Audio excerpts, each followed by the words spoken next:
সে বাগিরি করছো ওরে বোনের ভাব তুই এসে আমাকে আহার কর এই পৃথিবীতে আমার আর বাঁচার আশা নেই তুই আমাকে আহার কর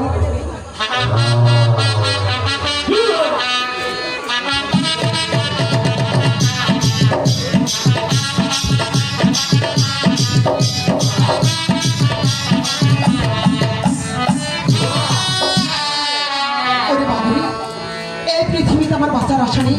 তুই আমাকে আহার করি আমার মনের যৌধ নিবারণ করতে পারবি না আমাকে দেখে মনে করছে বাকি ভয়ে পালিয়ে যা আপনি বলছিস আমাকে সক্ষণ কর তোকে আমি অবশ্যই সক্ষণ করবো তোর মনে আমার কি দুঃখ আছে একটু খুলে বল আমার কে